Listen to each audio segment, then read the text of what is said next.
Pour ma part, moi j'étais à Kigali et à Butare en 1998, après la commission d'enquête sur le Rwanda, ici au Sénat belge.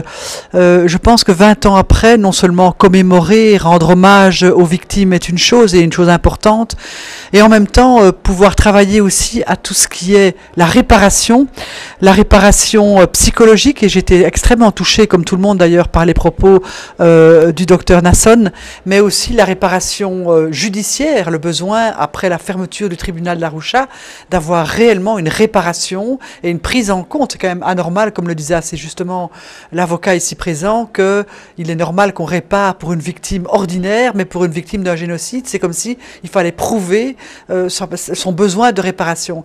Et donc je crois qu'aujourd'hui on a des pistes pour la suite, des pistes de travail, à la fois bien sûr pour les Rwandais, mais aussi pour nous les élus en Belgique, les élus européens, les élus d'autres pays qui portent aussi une responsabilité indirecte dans ce génocide.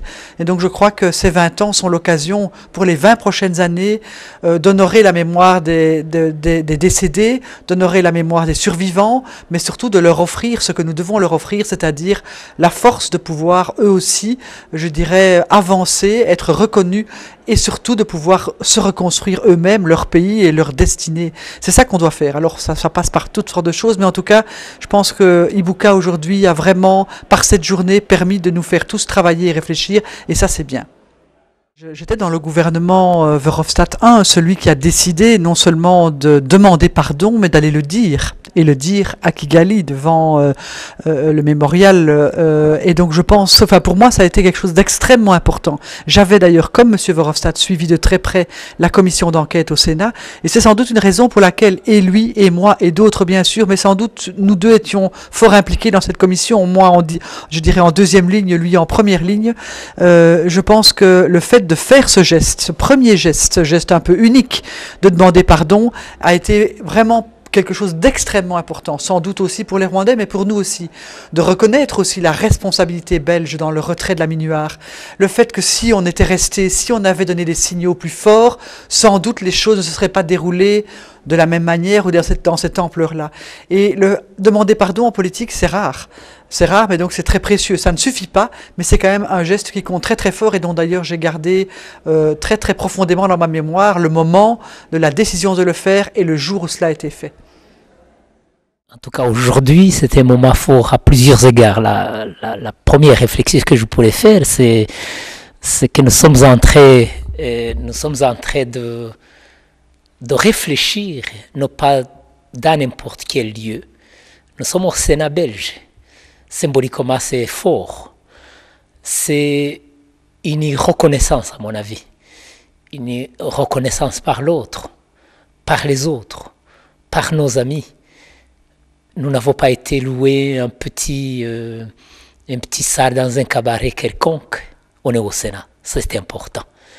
La deuxième chose qui me paraît, à mon avis, extraordinaire, c'est comment ce symbole de la rencontre avec les gens, rencontre avec nous-mêmes, entre nous-mêmes, rencontre avec divers amis de la cause du Rwanda, les gens qui se sont révoltés contre le génocide, les Français, les Belges, les amis des Rwandais tout court.